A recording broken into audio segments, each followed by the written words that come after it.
Guys good morning, welcome to my new blog. আর এখন বাজে 7:30 আর আমি পুচুকে এইমাত্র স্কুলে দিয়ে এলাম।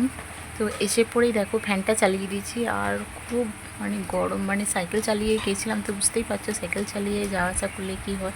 এত গরম লেগে গেছে আর খুব ঘেমে গেছি। এমনিতেই আমি প্রচণ্ড ঘামি, তার মধ্যে আরও ঘেমেছি। তো এসে পরে সেই জন্য দেখো সিলিং ফ্যানটা চালিয়ে কিছু লাভ হলো না, তাই ওই ফ্যানটা বন্ধ করে দিলাম আর টেবিলটা চালালাম। এখন চালিয়ে একটু হাওয়া খাচ্ছি আর এদিকে চলে এসছে কাজে।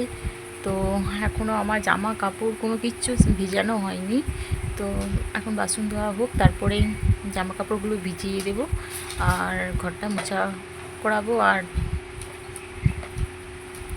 আমি নিজে স্নান করবো, তারপরে পুচুর জন্য খাবার বানাবো, জলখাবার বানিয়ে আবার আমি পুচুকে স্কুলে আনতে যাব। তো চলো এখন আর কথা বলছি না, একটু পর তোমাদের সাথে আবার কথা বলবো। তো দেখো আমার সব কাজ বাগানো হলো, মোটামুটি কাজ বাগানো সব হয়ে গেছে। এখন আমার স্নানটা বাকি আছে আর এদিকে পুজোর জন্য জলখাবার বানাবো, দুটি কাজ মতো বাকি আছে। তারপর পুজোকে আবার আনতে যাব।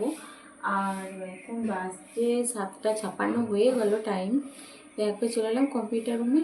কম্পিউটারে একটু সামান্য কাজ আছে, তো কম্পিউটারটা দুবার করলাম, দুবার অটোমেটিক বন্ধ হয়ে গেল আর তিনবারে খুলেছে। তো একটু মতো কাজ আছে, কাজটা সেরে নেবো, তারপর আমি তাড়াতাড়ির মধ্যে যে কাজগুলো আছে ওগুলোও করে নেবো। করে পরে নিচে রেডি হয়ে আবার পুচুকে আনতে চলে যাব, 9:30টার সময় বেরিয়ে যাব। তো দেখো আমি মাথায় ঢাকা নিয়ে নিয়েছি আর পুচুকে আনতে যাচ্ছি। পুচুর স্কুলের পথে আমি রওনা দিয়ে দিয়েছি। আর এত রোদ আজকে আর গরম প্রচণ্ড, যে আমি ছাতা তো নিয়ে আসিনি সঙ্গে, কারণ পুচুর জন্য একটা টুপি নিয়ে নিয়েছি। দেখো এখানে একটা টুপি আছে।